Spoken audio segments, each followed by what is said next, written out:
जय हिंद मेरे प्यारे साथियों, एक बार फिर से स्वागत है आप सभी का आपके ऑनलाइन स्टडी प्लेटफॉर्म समग्र जीएस स्टडी पर। और आज आपके बीच आया हूँ जूनियर असिस्टेंट, ठीक है, UP SSC द्वारा आयोजित जूनियर असिस्टेंट या जिसको हम लोग बोलते हैं कनिष्ठ सहायक, ठीक है। तो कनिष्ठ सहायक की आपकी 5512 पदों के लिए जो परीक्षा होनी है उसके लिए आप लोगों की तैयारी ज़बरदस्त चल रही है, ठीक। तो उसी तैयारी को और बूस्ट करने के लिए आपका भाई आपके बीच आया है। ये चौथा मॉडल पेपर लेगा, ठीक है। तो ये जो है मॉडल पेपर काफ़ी बेहतरीन होने वाला है। तो साथियों आपको वीडियो के अंत तक बने रहना है, ठीक है। और साथ ही वीडियो को लाइक और शेयर भी करना है। और हाँ, यदि पहली बार आप हमारे चैनल पर आए हैं और अभी तक चैनल को सब्सक्राइब नहीं किया है तो दोस्त चैनल को सब्सक्राइब ज़रूर किया करें, ठीक है। चैनल को सब्सक्राइब भी करना है, ठीक है ना, क्योंकि आपको सफलता पाना है। हम जानते हैं कि सफलता जो है वो केवल सोचने से नहीं मिलती है ना। सफलता केवल सोचने से नहीं मिलती है, सफलता मिलती है कैसे? दिन रात मेहनत करने से, ठीक है। तो इसीलिए आप मेहनत करते रहिए, एक दिन कामयाबी आपकी कदम चूमेगी, है ना, बिना किसी की परवाह किए, ठीक है। लोगों की क्या परवाह करना है यार, है ना, लोगों की क्या परवाह करना है, क्योंकि आपके घर का खर्च आपको चलाना है, लोगों को नहीं चलाना है, ठीक है। तो आप तैयारी करिए, ज़बरदस्त करिए। और हम जानते हैं कि एक मिडिल क्लास फैमिली के लिए, ठीक है, मिडिल क्लास या लोअर क्लास फैमिली वालों के लिए सरकारी नौकरी जो है वो एक वरदान सिद्ध होती है, ठीक है। तो हमारी आप सबकी इच्छा रहती है कि हम एक अच्छे मुकाम पर पहुँचे, ठीक है। और ये जो है सरकारी नौकरी, ये हमारे जीवन में एक जो है सफलता की पहली सीढ़ी के रूप में कार्य करती है। तो आशा है कि आप लोग इन सब बातों को ध्यान रखेंगे, ठीक है। ज़्यादा वक्त ना लेते हुए सीधे हम चलेंगे क्वेश्चंस की ओर, ठीक है ना। तो चलिए शुरू करते हैं और देखते हैं हम अपना आज का पहला क्वेश्चन। तो पहला क्वेश्चन है आपका हिंदी का, ठीक है। हिंदी में हम लोग 20 क्वेश्चन देखते हैं। सिलेबस आपको पूरा पता है, तो सिलेबस के अनुसार ही यहाँ पर आपको हम करा रहे हैं। पहला क्वेश्चन कह रहे हैं कि संधि के कितने भेद होते हैं? संधि के कितने भेद होते हैं? तो हम सभी ने पढ़ रखा है कि संधि के जो हैं कितने भेद होते हैं? 3 भेद होते हैं, ठीक है। साथियों साथ में आप लोग ना कमेंट भी कर दे चला करें, ठीक है, क्योंकि कमेंट करने से क्या होता है, एक अपना जो है अट्रैक्शन हो जाता है कि आप लोग क्वेश्चंस में पूरी तरीके से कनेक्शन कर पाते हैं, है ना। दिमाग भी हमारा पूरा उसी तरफ फोकस कर जाता है। तो इसलिए आप कमेंट ज़रूर करते चला करें साथ साथ कि कौन सा इसका जो है हमारा करेक्ट होने वाला है, ठीक। तो संधि के जो भेद होते हैं वो कितने होते हैं? 3 होते हैं। पहला होता है हमारा स्वर संधि, ठीक। दूसरा होता है आपका कौन सा? व्यंजन संधि। और तीसरी जो संधि होती है वो होती है विसर्ग संधि, ठीक है। तो ये जो है संधि के 3 भेद होते हैं। राइट आंसर हो गया मेरे दोस्तों यहाँ पर ऑप्शन नंबर सी। दूसरा देखेंगे, कह रहे हैं कि पेट की अग्नि के लिए एक शुद्ध शब्द है, ठीक है। तो पेट की अग्नि के लिए हम लोग जो शुद्ध शब्द है वो क्या होगा? तो पेट की अग्नि के लिए शुद्ध शब्द होता है जठराग्नि, ठीक है। पेट में जो आपके आग लगती है यानी भूख लगती है तो उसको हम क्या कहते हैं? जठराग्नि कहते हैं, है ना, जठराग्नि। जंगल की आग को दावाग्नि कहते हैं, ठीक है। जंगल की आग को क्या कहेंगे? दावाग्नि। बड़वाग्नि कहेंगे समुद्र की आग को, ठीक है। बड़वाग्नि किसको कहेंगे? समुद्र की आग को। तो राइट आंसर है यहाँ पर मेरे दोस्तों ऑप्शन नंबर सी। तीसरा क्वेश्चन, चिर चीर का अर्थ क्या है? ठीक है, चिर और चीर का अर्थ क्या है? तो आप लोग भी साथ साथ बताते चलें कि क्या होगा। तो चीर तो हम जानते हैं चीर हरण, है ना। चीर हरण यानी वस्त्र हरण या कपड़ा हरण। चीर मतलब वस्त्र या कपड़ा, ठीक। और चिर मीन्स होता है क्या? पुराना, है ना, पुराने ज़माने का। तो यहाँ पर भी हमारा सी ऑप्शन होता है, करेक्ट है ना। राइट आंसर क्या हो जाएगा? सी हो जाएगा। नेक्स्ट क्वेश्चन देखते हैं, युग्म की कौन सी जोड़ी सही है? युग्म की कौन सी जोड़ी सही है, ठीक है। यहाँ हमें बताना है कि कौन सी जोड़ी जो है सही है। न्याय अन्याय, धरा और पृथ्वी, अचल अचला, मान और अपमान। तो चौथे वाले में भी आपका कौन सा होगा? यहाँ पर भी सी ही सही होता है ना। सी जो है हमारा करेक्ट हो गया। अचल मतलब अचल जो चल ना सके यानी स्थिर।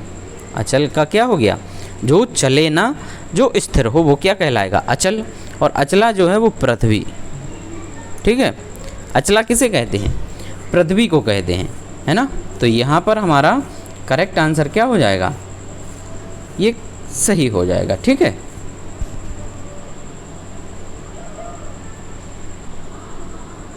चलिए नेक्स्ट देखते हैं। दिए गए विकल्पों में से अपेक्षा का अर्थ कौन सा है। अपेक्षा का अर्थ बताना है आपको कौन सा होगा, ठीक है। तो आप हम लोग कहते हैं ना कि हमारी आपसे ऐसी अपेक्षा नहीं थी, हमको आपसे मतलब अपेक्षा, या ये कह लीजिए कि हमें आपसे ऐसी आशा या अभिलाषा नहीं थी। तो करेक्ट आंसर क्या हो गया, बी जो है मेरे साथी यहाँ पर करेक्ट आंसर हो गया। नेक्स्ट क्वेश्चन देखते हैं। मरकट का पर्यायवाची शब्द है। मरकट का पर्यायवाची शब्द क्या है। तो मरकट का जो पर्यायवाची होता है वो काफ़ी इजी है। यहाँ पर क्या होता है, बंदर होता है, ठीक है। बंदर हुआ, कपी हुआ। तो राइट आंसर यहाँ पर ऑप्शन नंबर सी हो जाता है, ठीक है। बंदर हुआ, कपी हुआ, वानर हुआ, ये आपके किसके, ये बंदर के पर्यायवाची होते हैं। चलिए, आविर्भाव का समानार्थी क्या होगा। आविर्भाव का समानार्थी क्या होगा, ठीक। तो यहाँ पर जो आविर्भाव का समानार्थी है मेरे दोस्तों वो है ऑप्शन नंबर बी, अवतरण। राइट आंसर क्या हो गया साथियों, ऑप्शन नंबर बी हो गया हमारा करेक्ट। 8वां देखते हैं। निर्माण का विलोम क्या होता है, ठीक है। तो निर्माण मतलब बनाना हो जाएगा, और उसका विलोम उल्टा क्या होगा, ध्वंस, यानी किसी चीज़ को डिस्ट्रॉय करना। तो राइट आंसर हो गया ऑप्शन नंबर बी। काफ़ी इजी क्वेश्चंस हैं अभी तक तो।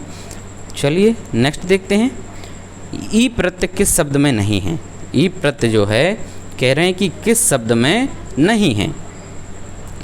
तेली, ठीक है, इसमें है तेल प्लस ई हो गया, ठीक। चमेली, चमेली में आपका ई प्रत्यय नहीं है। माला में है, माली में है, माला प्लस ई हो गया माली। अलबेली में भी आपका ई प्रत्यय हो गया, ठीक है। अलबेली में भी आपका ई प्रत्यय होगा। अलबेली यानी अलबेला प्लस ई हो जाएगा, है ना, अलबेला प्लस ई। तो राइट आंसर कौन सा होगा, राइट आंसर होगा इसमें मेरे साथियों ऑप्शन नंबर बी, ठीक है। चलिए, ढीठ शब्द का तत्सम है। ढीठ शब्द का तत्सम है, क्या है ढीठ शब्द का तत्सम।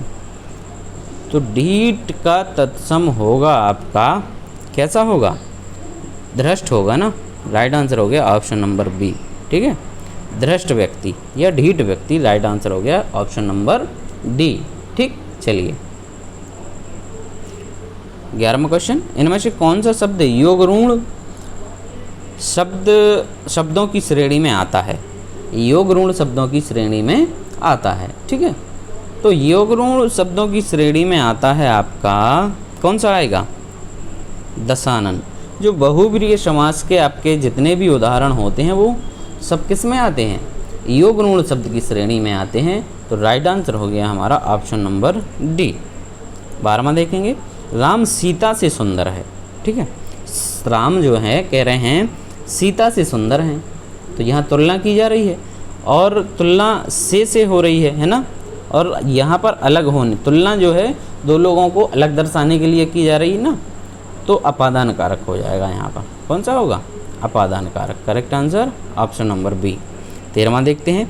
जो इंद्र पर विजय प्राप्त कर चुका हो। जो कह रहे हैं कि इंद्र पर जिसने विजय प्राप्त कर ली हो के लिए एक शब्द क्या होगा।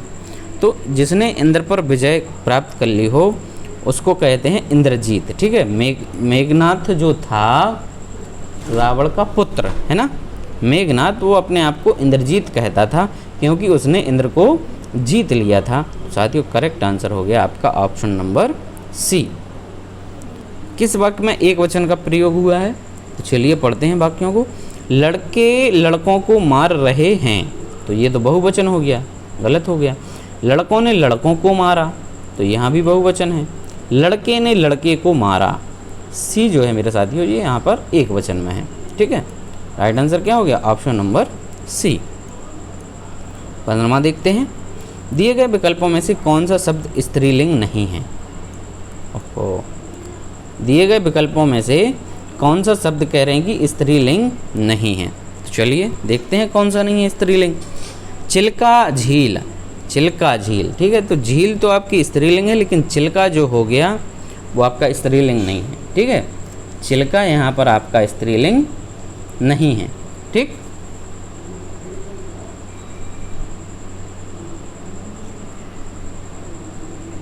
सब्जी जो है वो भी स्त्रीलिंग है। चिल्का झील तो ये स्त्रीलिंग होगा यार। हाँ हाँ हाँ, चिल्का झील जो है आपकी स्त्रीलिंग है।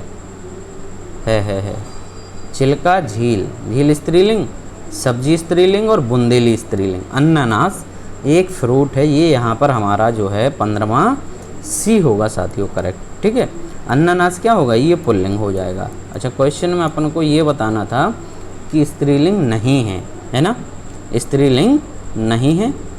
ठीक, सी जो है हमारा यहाँ पर करेक्ट हो जाता है। 16वां देखेंगे, कौन सा संयुक्त क्रिया का भेद नहीं है, कौन सा संयुक्त क्रिया का भेद नहीं है। तो संयुक्त क्रिया का भेद अवकाश बोधक होता है, निश्चय बोधक होता है, नित्य बोधक होता है, नाम बोधक आपका संयुक्त क्रिया का भेद नहीं होता है ना। तो राइट आंसर कौन सा होगा, ऑप्शन नंबर डी। ठीक है, चलिए 17वां देखते हैं। सतीश चंचल बालक है, इस वाक्य में चंचल शब्द क्या है। चंचल बालक क्या हो जाएगा यहाँ पर, बालक क्या होगा, बालक जो है आपका संज्ञा हो गई है ना, संज्ञा हो गई। तो चंचल क्या होगा आपका विशेषण हो जाएगा, लेकिन कैसा, बालक की विशेषता बता रहे नहीं, उसके गुण को बता रहा है, तो ये आपका गुणवाचक विशेषण हो जाएगा। कौन सा होगा, गुणवाचक विशेषण हो जाएगा। राइट आंसर होगा साथियों ऑप्शन नंबर बी। चलिए 18वां देखते हैं। सर्वनाम के कुल कितने भेद होते हैं, सर्वनाम के कुल कितने भेद होते हैं, तो सब जानते ही हैं। ठीक है, कितने होते हैं, 6 होते हैं सर्वनाम के। ठीक, कौन कौन से होते हैं, आप लोग ये कमेंट करके ज़रूर बताएं। चलिए, निम्नलिखित शब्दों में से एक की वर्तनी शुद्ध है, निम्नलिखित शब्दों में से एक की वर्तनी शुद्ध है। ठीक है, किसकी है देखते हैं। आभ्यंतरिक, अत्यधिक, और निरोग, निरपराधनी। तो यहाँ पर आभ्यंतरक ये आपकी अशुद्ध है, अत्यधिक नहीं अत्यधिक होता है, निरोग में विसर्ग आएगा आपका, डी जो है निरपराधनी, ये सही से है। ठीक है, ये आपकी जो है वर्तनी यहाँ पर शुद्ध है साथियों। करेक्ट आंसर हो गया हमारा क्या, डी हो गया। चलिए 20वां देखते हैं। निम्न में संयुक्त व्यंजन कौन सा नहीं है। संयुक्त व्यंजन जानते हैं आप लोग, छा, त्रा, ज्ञा और ये सरा, ये आपके संयुक्त व्यंजन है। या जो है आपका ये नहीं है, या, रा, ला और वाह, ये कौन से हैं आपके, ये आपको कमेंट करके बताना है। ठीक है, ये आपको कमेंट करके बताना है कि या, रा, ला, वाह आपके कौन से व्यंजन होते हैं। ठीक है, चलिए 24 देखेंगे। कान का कच्चा होना मुहावरे का अर्थ है, कान का कच्चा होना मुहावरे का अर्थ क्या होगा। तो कान का कच्चा होना कह रहे हैं कि बहरा होना, बिल्कुल नहीं। सुनी सुनाई बातों पर विश्वास करना, है ना, मतलब बातों की जो है क्या बोलते हैं उसको, ऑथेंटिसिटी जाने बिना उन बातों पर क्या कर लेना, विश्वास कर लेना। तो ऐसे व्यक्ति को हम लोग कहते हैं कि ये व्यक्ति कैसा है, कान का कच्चा है, ये किसी की बातों पर भी या सुनी सुनाई बातों पर ये भरोसा कर लेता है। 25वां देखेंगे। जो रहीम उत्तम प्रकृति का कर शकत कुसंग और चंदन विष व्यापत नहीं, लपटे रहत भुजंग। ठीक है, मतलब जो व्यक्ति, इसमें आपको क्या बताना है, अलंकार बताना है। ये जो है दोहा आपको काफ़ी अच्छी सीख भी देता है। ठीक है ना, कई लोग कहते हैं कि संगति का असर जो है वो लोगों पर पड़ जाता है, लेकिन इसके विपरीत जो है कबीरदास जी ने कहा है कि जिस व्यक्ति की जो है प्रकृति यानी नेचर उत्तम होता है, ठीक है, उत्तम क्वालिटी का होता है, तो उसकी जो है कुसंगति भी कुछ नहीं बिगाड़ सकती है। ठीक है, गलत संगति भी उस व्यक्ति पर कोई प्रभाव नहीं डाल सकता। जैसे कि हम देखते हैं कि एक चंदन का वृक्ष रहता है और उसमें भुजंग यानी जो सर्प होता है जहरीला, वो उससे लिपटा रहता है, लेकिन फिर भी जो चंदन का गुण है वो उसको नहीं बदल पाता है ना। चंदन का गुण है जो वो उसे नहीं बदल पाता है। तो इसी प्रकार से जो व्यक्ति उत्तम प्रकृति का होता है उस पर किसी भी प्रकार की, ठीक है, किसी भी प्रकार की कुसंग का कोई प्रभाव नहीं पड़ता है। तो इसमें जो आपका अलंकार होगा साथियों वो है अर्थांतर न्यास। कौन सा अलंकार है? अर्थांतर न्यास अलंकार यहाँ पर होता है। तो राइट आंसर है ऑप्शन नंबर सी। इसको तो आप रट डालिए, है ना। चलिए 26वां देखेंगे। देख सुदामा की दीन दशा, करुणा करके करुणा निधि रोए, में कौन सा रस है? ठीक है, करुणा करके करुणा निधि रोए, तो रोने वाली बात जहाँ पर आ जाएगी वहाँ पर होगा आपका कैसा? करुण रस। ठीक है, स्थायी भाव होता है जिसका शोक। तो राइट आंसर हो गया साथियों ऑप्शन नंबर सी। 27 आलम्बन और उद्दीपन विभावों के कारण उत्पन्न भावों को बाहर प्रकाशित करने वाले कार्य कहलाते हैं। आलम्बन और उद्दीपन विभावों के कारण उत्पन्न भावों को बाहर प्रकाशित करने वाले कार्य क्या कहलाते हैं? तो ये होते हैं आपके अनुभाव। ठीक है, अनुभाव, विभाव, संचारी भाव। ठीक, तो ये कहलाते हैं हमारे अनुभाव। राइट आंसर हो गया ऑप्शन नंबर बी। ठीक, चलिए 28 देखते हैं। मिश्र वाक्य क्या? मिश्र वाक्य इसमें से कौन सा है? ये हमें बताना है कि यहाँ पर मिश्र वाक्य आपका कौन सा है। ठीक, तो चलिए पढ़ते हैं वाक्यों को। कौन सा है मिश्र वाक्य? उसने अपना घर लुटा दिया, सरल वाक्य हो गया, ये मिश्र नहीं है। ठीक, सूरज उगने पर कुहासा फट गया, इसमें भी नहीं है। उसके पास जो कुछ था वह खो गया, उसके पास जो कुछ था वह खो गया, तो ये जो है साथी वो कैसा हो गया? मिश्र वाक्य हो गया। ठीक है ना। 29 देखते हैं। कतर वियोत में कौन सा समास है? कतर वियोत में कौन सा समास है? ये क्वेश्चन जो है थोड़ा ढंग का लग रहा है ना। कतर वियोत में, तो कतर वियोत में है आपका यहाँ पर जो है द्वंद्व समास। राइट आंसर क्या हो गया? ऑप्शन नंबर ए, द्वंद्व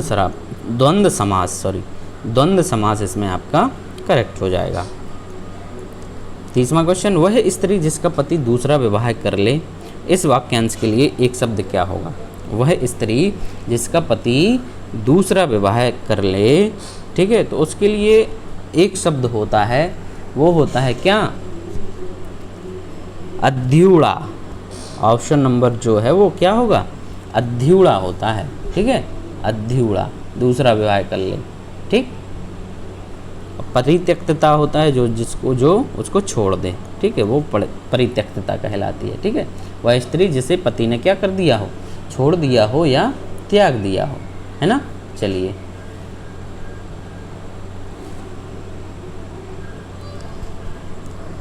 और ये जो है आपका खंडिता, इसका अर्थ जो है और ज़बरदस्त है भाई।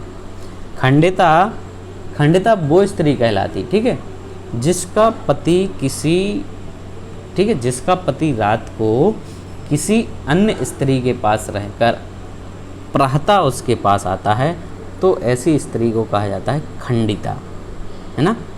ठीक, तो यहाँ पर तो है हमारा right answer option number A.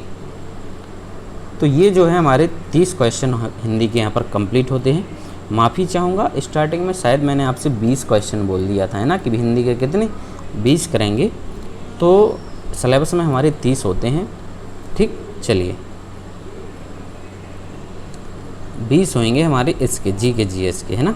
चलिए, तो ये आपके यहाँ से होते हैं स्टार्टिंग मेरे भाइयों सामान्य जानकारी के क्वेश्चन। तो पढ़ते हैं क्वेश्चन। कह रहे हैं कि चालुक्य राजवंश भारत के डॉट भाग का एक प्रमुख साम्राज्य था। चालुक्य राजवंश जो है वो हमारा कहाँ का था? ये दक्षिणी भाग का, ठीक है, भारत के दक्षिणी भाग का ये प्रमुख साम्राज्य था। राइट आंसर हो गया हमारा ऑप्शन नंबर ए। ठीक है, चलिए 47 देखते हैं। प्राचीन भारतीय पाठ्य राजतरंगिणी किसकी कृति है? तो राजतरंगिणी जो है ये एक संस्कृत भाषा का ग्रंथ है। ठीक है, और ये जो रचना है वो है किसकी? कल्लड़ की रचना है ना। राइट आंसर क्या हो गया? ऑप्शन नंबर सी यहाँ पर मेरे दोस्तों राइट हो जाएगा। चलिए 48 देखते हैं। दिल्ली में कुब्बत उल इस्लाम मस्जिद के दक्षिण प्रवेश द्वार अलाई दरवाजे का निर्माण ... के द्वारा कराया गया। ठीक है, कह रहे हैं कि अलाई दरवाज़ा जो है वो कह रहे हैं कि उसका निर्माण किसके द्वारा कराया गया था। तो अलाई दरवाजे का निर्माण किया गया था अलाउद्दीन खिलजी के द्वारा। करेक्ट आंसर कौन सा होगा दोस्तों? सी जो है यहाँ पर हमारा राइट आंसर हो गया। 49 देखते हैं।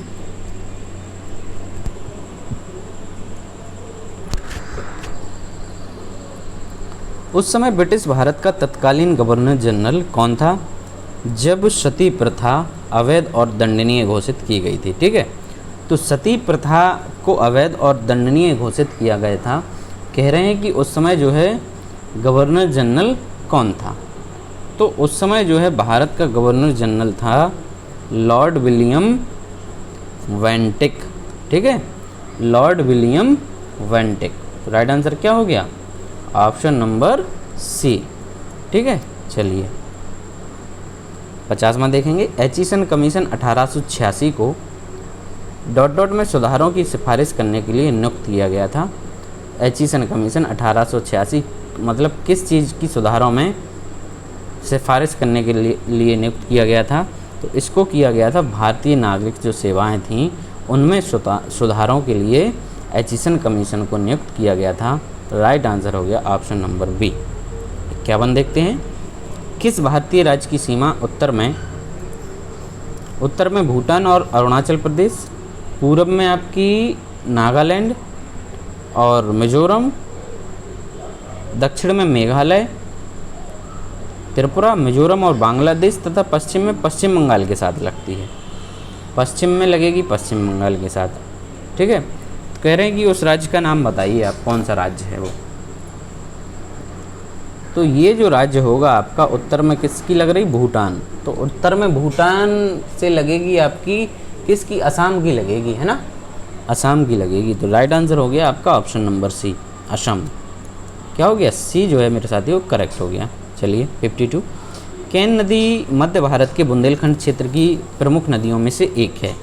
ठीक है, केन बेतवा वाला जो है वो लिंक परियोजना, उस पर ये क्वेश्चन पूछा जाता है। केन नदी मध्य भारत के बुंदेलखंड क्षेत्र की एक प्रमुख नदियों में से एक है और दो राज्यों मध्य प्रदेश और कौन से राज्य से होकर बहती है? ठीक है, मध्य प्रदेश और किस राज्य से होकर बहती है? ठीक है, तो बुंदेलखंड क्षेत्र की बात की जा रही है। तो बुंदेलखंड का जो क्षेत्र होता है वो आपका उत्तर प्रदेश और मध्य प्रदेश। ठीक है, इन दोनों जो है प्रदेशों के इसमें कुछ ज़िले कवर होते हैं जिसको हम लोग संयुक्त रूप से बुंदेलखंड का क्षेत्र कहते हैं। राइट आंसर हो गया ऑप्शन नंबर डी। 53। निम्नलिखित में से किस देश में न्यायिक समीक्षा प्रणाली का उद्भव हुआ था? किस देश में न्यायिक समीक्षा प्रणाली का उद्भव हुआ था? तो करेक्ट आंसर क्या होगा मेरे साथियों? न्यायिक समीक्षा प्रणाली का उद्भव हुआ था यूएसए या संयुक्त राज्य अमेरिका में। चलिए 54। निम्नलिखित में से कौन निर्धारित करता है कि कोई विधेयक धन विधेयक है कि नहीं? कोई विधेयक धन विधेयक है कि नहीं, इसका निर्धारण करता है कौन? लोकसभा अध्यक्ष। कौन करता है साथियों? लोकसभा अध्यक्ष। राइट आंसर हो गया ऑप्शन नंबर सी। ठीक है, और संविधान का जो आर्टिकल है 110 उसमें धन विधेयक की परिभाषा भी दी गई है। ठीक है, धन विधेयक की परिभाषा दी गई है और कोई विधेयक धन विधेयक है या नहीं इसकी जो है इसका निर्णय करता है कौन? लोकसभा अध्यक्ष। 55वां देखते हैं। राज्यपाल का कार्यकाल कितने वर्ष का होता है? राज्यपाल का कार्यकाल, तो राज्यपाल हो, राष्ट्रपति हो, प्रधानमंत्री हो, मुख्यमंत्री हो, सभी के जो हैं कार्यकाल हो क्या होते हैं? 5 वर्ष के होते हैं। चाहे प्रधान हो आपका, ठीक है, प्रधान हो या प्रधान से लेकर प्रधानमंत्री तक, केवल राज्यसभा और विधान परिषद के सदस्यों को छोड़कर, ठीक, सभी का कार्यकाल जो है 5 वर्ष होता है। उस प्रथम महिला का नाम बताइए जो भारत के किसी राज्य के उच्च न्यायालय की मुख्य न्यायाधीश बनी थी। ठीक है, तो पहली महिला कौन थी जो भारत के किसी भी उच्च न्यायालय की पहली न्यायाधीश बनी थी? तो वो बनी थी Leela Seth. Correct answer option number B, Leela Seth. 1930 में इनका जन्म हुआ था लखनऊ में। ठीक है, और ये 1978 में 1978 में दिल्ली हाई कोर्ट की जो है क्या बनी थी? मुख्य न्यायाधीश बनी थी। ठीक है ना। चलिए, और लीला सेठ जो हैं वो विक्रम सेठ जो हैं एक ख्याति प्राप्त व्यक्ति हैं, विक्रम सेठ, ये उनकी क्या है, माता जी हैं। चलिए 57, कोंकणी जो है डॉट डॉट की शासकीय भाषा है। कोंकणी कहाँ की शासकीय भाषा होगी, तो कोंकणी जो है वो है कहाँ की, गोवा की। करेक्ट आंसर हो गया ऑप्शन नंबर डी। ठीक है, कोंकणी जो है गोवा की शासकीय भाषा है। आंध्र प्रदेश की तेलुगु है। ठीक है, आंध्रा की क्या होगी, तेलुगु। अरुणाचल प्रदेश की है इंग्लिश, अरुणाचल प्रदेश की क्या है, इंग्लिश है। और पश्चिम बंगाल की आपकी बंगाली और इंग्लिश साथ में। ठीक है, ये बंगाली है। तो करेक्ट आंसर हो गया कोंकणी जो है वो गोवा की है। 58, किस बैंक जो है किस पर ब्याज अर्जित करते हैं। बैंक जो है, बैंक किस चीज़ पर ब्याज अर्जित करते हैं, तो बैंक जो ऋण या लोन बांटते हैं, है ना, लोन जो देते हैं उसी पर ब्याज अर्जित करते हैं बैंक, है ना। बाकी तो अपन जो अपना देते हैं उस पर तो वो अपन को उल्टा देते हैं ब्याज। ठीक है। चलिए 59, हिंदू रेट ऑफ ग्रोथ शब्द किसने प्रस्तावित किया। हिंदू रेट ऑफ ग्रोथ जो शब्द है कह रहे हैं कि किसने प्रस्तावित किया था, तो ये शब्द जो है वो प्रस्तावित किया था किसने, राजकृष्ण ने। राजकृष्ण ने। राइट आंसर हो गया ऑप्शन नंबर बी। ठीक है, बी जो है मेरे साथियों यहाँ पर आपका करेक्ट हो जाता है। चलिए 60वां क्वेश्चन देखते हैं। निम्नलिखित में से कौन पहले डॉक्टर शांति स्वरूप भटनागर पुरस्कार विजेता थे। भटनागर पुरस्कार, शांति स्वरूप भटनागर पुरस्कार विजेता थे, कौन थे, तो ये थे आपके एस चंद्रशेखर। राइट आंसर क्या हो गया option number D, S Chandrashekhar. 61 देखते हैं। अप्रैल 2023 में किस राज्य ने ऑनलाइन गैम्बलिंग पर प्रतिबंध लगाने से संबंधित कानून बनाया है। ठीक है, ऑनलाइन गैम्बलिंग यानी जो जुआ वगैरह खेले जाते हैं ऑनलाइन, उस पर कौन से राज्य ने ये प्रतिबंध लगाया है। ठीक, तो इस पर प्रतिबंध लगाने वाला राज्य है आपका तमिलनाडु। ठीक है, और इसके लिए इन्होंने एक कानून बनाया है, और जो भी व्यक्ति उस कानून का जो है उल्लंघन करेगा तो उसे 5 साल की सज़ा या जुर्माना, ठीक है, या दोनों हो सकते हैं। तो करेक्ट आंसर हो गया ऑप्शन नंबर सी।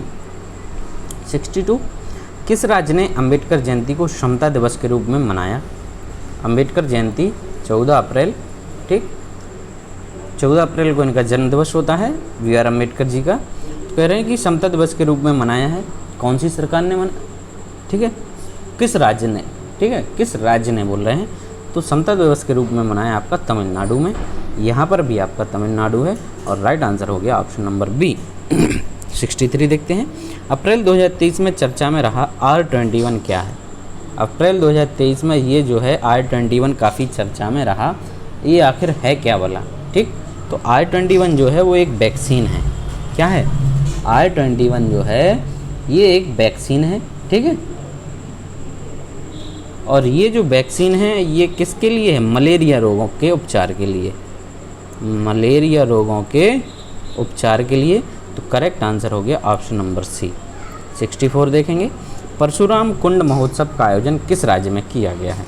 परशुराम कुंड महोत्सव का आयोजन किस राज्य में किया गया है, तो बताइए आप लोग, कमेंट साथ ही बराबर करना है। ठीक, तो परशुराम कुंड महोत्सव का जो आयोजन है वो आपका अरुणाचल प्रदेश में किया गया है मेरे दोस्तों। राइट आंसर हो गया ऑप्शन नंबर बी। 65वां देखेंगे।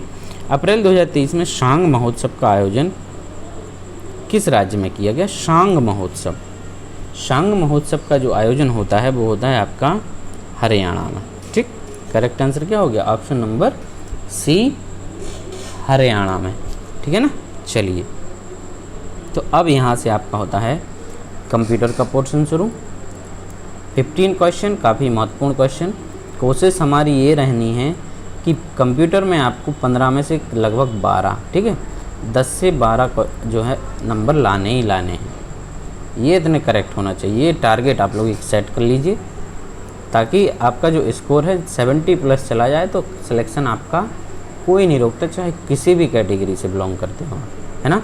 पिछली बार का जो है 47 गया था कट ऑफ, तो आप समझ जाइए, ठीक है।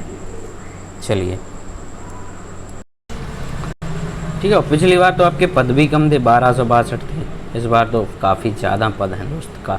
ये एक गोल्डन अपॉर्चुनिटी समझिए आप लोग, इसको कतई हल्के में ना लें, बिल्कुल भी हल्के में नहीं लेना भाई। तैयारी को ज़बरदस्त करना है ताकि बाबू जल्दी से जल्दी बन जाओ, है ना। चलिए पढ़ते हैं। Accumulator is an integral component of, ठीक है। तो एक्यूमुलेटर डॉट डॉट का एक समाकलित घटक है। किस चीज़ का घटक है ये एक्यूमुलेटर? तो एक्यूमुलेटर जो है वो आपका सेंट्रल प्रोसेसिंग यूनिट, जिसको हम लोग सीपीयू कहते हैं, उसका ये एक कंपोनेंट, ठीक है ना। चलिए 67, मेमोरी आकार और प्रदर्शन के आधार पर किस प्रकार के कंप्यूटर को बिग आयरन के रूप में जाना जाता है? किस प्रकार के कंप्यूटर को बिग आयरन के रूप में जाना जाता है? तो इसका जो करेक्ट आंसर है मेरे साथ वो है option number C. Mainframe computer को हम लोग बिग आयरन के रूप में जानते हैं। करेक्ट आंसर हो गया ऑप्शन नंबर सी। 68 देखते हैं। किसी समस्या को परिभाषित करने की प्रक्रिया कुछ चरणों की शर्तें हैं और फिर प्रत्येक चरण की खोज आगे डॉट डॉट के रूप में जाना जाता है। किसी समस्या को परिभाषित करने की प्रक्रिया कुछ चरणों की शर्तें हैं और फिर प्रत्येक चरण की खोज आगे डॉट डॉट के रूप में जाना जाता है। तो क्या होगा इसका राइट आंसर? इसका राइट आंसर होता है आपका स्टेप वाइज रिफाइनमेंट या चरणवार शोधन। राइट आंसर हो गया ऑप्शन नंबर ए, ठीक है। राइट आंसर क्या हो गया? ऑप्शन नंबर ए जो है मेरे साथ यहाँ पर करेक्ट हो जाता है। 69 देखेंगे। एक कंप्यूटर सिस्टम की विशेषता है जो तर्क करने, सीखने और समस्या हल करने में सक्षम है, उसे कहा जाता है। तर्क करने में हो सक्षम, सीखने में हो, समस्या हल करने में हो, तो उसको आप क्या कहेंगे? तो उसको आजकल इसका ज़्यादा प्रयोग हो रहा है, जिसको आप लोग कहते हैं एआई, ठीक है, आर्टिफिशियल इंटेलिजेंस, है ना। एआई कहा जाता है इसको शॉर्ट में, आर्टिफिशियल इंटेलिजेंस, है ना। राइट आंसर क्या हो गया? Option number A. चलिए 17वां, निम्नलिखित में से कौन इंगित करेगा कि मदरबोर्ड की बैटरी विफल हो गई है? मदरबोर्ड की बैटरी विफल हो गई है, इसको कौन इंडिकेट करेगा?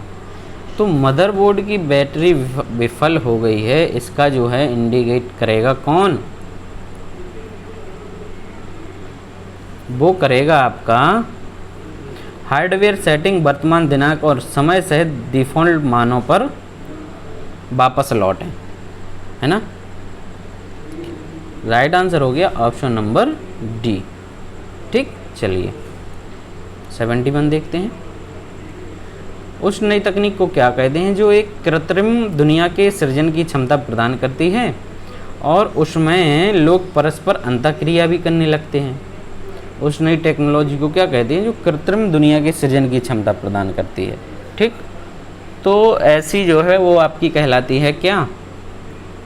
आभासी वास्तविकता, ठीक है, आभासी वास्तविकता कहलाती है। राइट आंसर हो गया ऑप्शन नंबर बी। चलिए 72, कंप्यूटर प्रोग्रामिंग में वायरस का सही पूर्ण रूप क्या होता है? ठीक है, तो जो वायरस आपका कंप्यूटर में आ जाता है उसका फुल फॉर्म क्या होता है ये बताना है हमें। तो वायरस का जो फुल फॉर्म होता है वो तो vital information resource under seize, B जो ऑप्शन है वो करेक्ट होगा, ठीक। इसको आप लोगों को नोट कर लेना है। चलिए भाई 73, एटीएम। एटीएम का जो है कह रहे हैं कि पूर्ण रूप क्या होगा या संक्षिप्त रूप है? एटीएम कह रहे हैं किसका संक्षिप्त रूप है, ठीक है। तो ये क्वेश्चन आपका एक बार और पूछा गया था किसी एग्ज़ाम में, याद नहीं आ रहा मुझे, लेकिन ये जो क्वेश्चन है ये पूछा गया था। तो इसका जो करेक्ट आंसर होता है ये शायद 2000 अभी जो पिछला वाला लेखपाल हुआ था ना उसमें पूछा गया था। तो एटीएम का जो संक्षिप्त रूप होता है वो होता है आपका ऑटोमेटेड टेलर मशीन, ठीक है। कई बार ना कन्फ्यूजन में ये मार के आ जाते हैं ऑटोमेटिक टेलर मशीन, जो कि ये गलत हो जाता है। करेक्ट आंसर है ऑटोमेटेड है, ठीक है, ऑटोमेटिक नहीं है, ऑटोमेटेड। राइट आंसर क्या हो गया? ऑप्शन नंबर बी जो है वो करेक्ट हो जाता है। 74 देखते हैं। आपकी मौजूदा फाइल नए रूप में किसके द्वारा सेव की जा सकती है? बिना आपकी मूल फाइल को अधिलिखित किए बिना, यानी उसको ओवरराइट किए बिना आपकी जो है मौजूदा फाइल नए रूप में, तो उसको आप लोग कैसे कर सकते हैं? तो उसको हम लोग सेव एज के माध्यम से करेंगे, है ना, सेव एज। तो हमारा जो पुराना वाला डॉक्यूमेंट है वो भी वैसा का वैसा रह जाएगा, और जो जो अपन ने उसमें चेंज किए हैं वो भी उस पर ओवरराइट नहीं होगा। तो हम उसके लिए सेव एज करते हैं, ठीक है। राइट आंसर हो गया ऑप्शन नंबर सी। चलिए, वर्ड में आप निम्न में से किस फंक्शन कुंजियों को दबाकर find and replace dialog box प्रदर्शित कर सकते हैं? फाइंड एंड रिप्लेस बॉक्स आप कौन सी बटन को दबाकर उस बॉक्स को प्रदर्शित करेंगे? तो राइट आंसर है आपका कौन सा? Option number A F5। F5 को प्रेस करेंगे तो हमारा फाइंड एंड जो है रिप्लेस वाला डायलॉग बॉक्स निकल के आ जाएगा। चलिए 76 देखते हैं। स्प्रेडशीट के विश्लेषण के लिए निम्न में से कौन सा उपकरण नहीं है? स्प्रेडशीट के विश्लेषण के लिए कौन सा उपकरण नहीं है? तो राइट आंसर हो गया आपका मेल मर्ज, है ना, ए जो है वो आपका राइट आंसर हो गया। चलिए 77। यदि सैम्पल वर्कशीट में MS एक्सेल सूत्र, ये दिया आपका सूत्र, लागू किया जाए तो उसका परिणाम क्या होगा? सीलिंग B1 और 10, सीलिंग B1 10, ठीक। तो B1 हो गया आपका सीलिंग B1 10। तो इसका राइट आंसर होगा आपका, वो हो जाएगा 50 होगा, है ना, 50 होगा। कैसे होगा इसका आंसर? 50। तो सीलिंग B1 10, B1 10,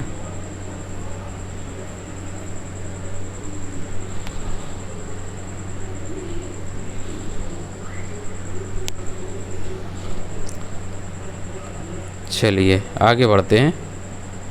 इसका डीप पता नहीं है दोस्तों। चलिए 78 देखेंगे। फिर क्वेश्चन की फिल इन द ब्लैंक्स दिया है का अर्थ उन अवांछित वाणिज्यिक ईमेल से है जिनकी इंटरनेट पर बाढ़ रहती है। तो अवांछित होते हैं जो वो होते हैं आपके क्या? स्पैम होते हैं ना, स्पैम। राइट आंसर हो गया ऑप्शन नंबर डी।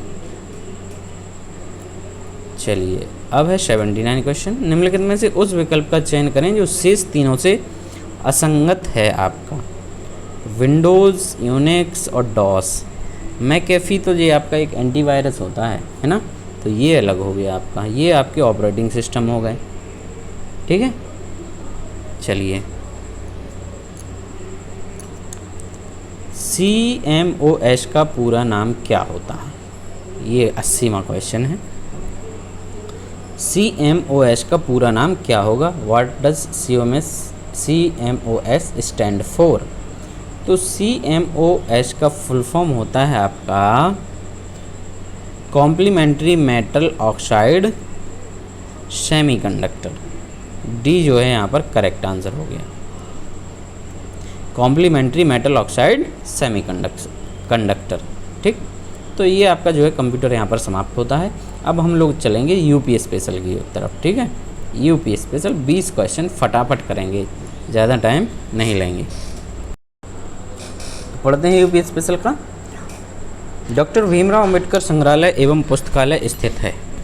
तो ये जो पुस्तकालय है वो रामपुर में है और इसकी जो स्थापना हुई थी वो 2004 में हुई थी। करेक्ट आंसर हो गया ऑप्शन नंबर ए। अगला क्वेश्चन देखते हैं। वर्ष 2011 की जनगणना के अनुसार उत्तर प्रदेश में महिला साक्षरता दर क्या थी? 2011 की जनगणना के अनुसार महिला साक्षरता दर क्या थी? तो महिला साक्षरता दर थी वो थी आपकी कितनी? 57.20। राइट आंसर हो गया ऑप्शन नंबर ए। पुरुष साक्षरता दर थी 77.30।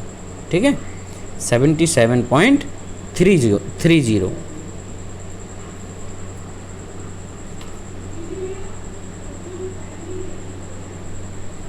चलिए आगे बढ़ेंगे। किशोरी बालिका योजना वर्ष में खाली दिनों के लिए विद्यालय में उपस्थित ना होने पर लड़कियों को संतुलित आहार प्रदान करने की पेशकश करती है। किशोरी बालिका योजना को वर्ष में कितने दिनों के लिए? तो ये है आपका 300 दिनों। 300 दिनों के लिए विद्यालय में उपस्थित ना होने पर लड़कियों को संतुलित आहार प्रदान करने की पेशकश करती है। राइट आंसर हो गया ऑप्शन नंबर डी। 84 आत्मनिर्भर यूपी रोजगार अभियान कब प्रारंभ किया गया था? तो आत्मनिर्भर यूपी रोजगार अभियान प्रारंभ किया गया था 26 जून 2020 को। करेक्ट आंसर सी, 26 जून 2020। 85 देखेंगे। कह रहे हैं कि नीचे दिए गए युग्मों में से कौन सा सुमेलित नहीं है। चलिए देखते हैं कौन सा सुमेलित नहीं है। 85 का लखनऊ स्थानीय निकाय इसका जो है छावनी परिषद गलत लिखा है, पर ये सही नहीं है यहाँ पर। ठीक है, ये सुमेलित नहीं है। कानपुर कह रहे हैं कि नगर निगम, सही सुमेलित नहीं है। कानपुर जो है कह रहे हैं कि नगर निगम। ठीक है, गाजियाबाद नगर पालिका परिषद, ये छावनी परिषद हो गया। ठीक है, कानपुर नगर निगम हो गया। गाजियाबाद जो है वो नगर पालिका, ये गलत हो गया। ठीक है, ये यहाँ पर हमारा करेक्ट आंसर हो जाएगा, है ना। गाजियाबाद थोड़ी ना नगर पालिका होगी यार, ये तो आपका नगर निगम ही है गाजियाबाद, है ना। चलिए 86 उत्तर प्रदेश में कितने विश्वविद्यालयों के नाम डॉक्टर बी.आर. अम्बेडकर पर रखे गए हैं? Doctor B R. अम्बेडकर के नाम से यूपी में कितने विश्वविद्यालय हैं? ठीक है, उनके नाम से रखे गए हैं। तो वो हैं आपके 2 विश्वविद्यालय। कितने हैं? 2 विश्वविद्यालय हैं। राइट आंसर हो गया ऑप्शन नंबर ए। ठीक, एक तो है आपका लखनऊ का और दूसरा है आपका आगरा का। ठीक है, ये 2 विश्वविद्यालय हैं जो बी.आर. अम्बेडकर जी के नाम पर इनका नाम रखा गया है। 87 देखेंगे। उत्तर प्रदेश और उत्तराखंड राज्यों के निम्नलिखित जनजातियों में से किसमें युवा गृह प्रथा प्रचलित है? युवा गृह प्रथा जो है प्रचलित है, किसमें प्रचलित है?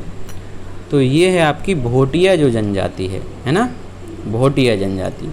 राइट आंसर हो गया ऑप्शन नंबर डी। 88 देखते हैं। निम्नलिखित में से कौन सा एक सही सुमेलित नहीं है? कौन सा सही सुमेलित नहीं है? अमीर खुसरो एटा सही है, मिर्ज़ा गालिब आगरा, जोश मलिहाबाद और जिगर कह रहे हैं कि गोरखपुर, ये आपका सही सुमेलित नहीं है। ठीक है, जिगर मुरादाबादी जो हैं वो गोरखपुर से संबंधित ना होकर मुरादाबाद से संबंध रखते हैं। ठीक, चलिए 89 रामनगर या बनारस में रामलीला का मंचन कितने दिन होता है? रामनगर जो कि बनारस में आपका, वहाँ पर कह रहे हैं कि रामलीला का जो मंचन है वो कितने दिन तक होता है? तो ये मंचन होता है आपका 31 दिन तक। करेक्ट आंसर हो गया ऑप्शन नंबर सी। चलिए, प्रसिद्ध सूफी संत शेख सलीम चिश्ती की दरगाह उत्तर प्रदेश के ... में स्थित है। कहाँ पर है? तो ये जो शेख सलीम चिश्ती की दरगाह है वो बाराबंकी में है साथियों। कहाँ पर? बाराबंकी नहीं, फतेहपुर सीकरी में है ना। कहाँ पर है?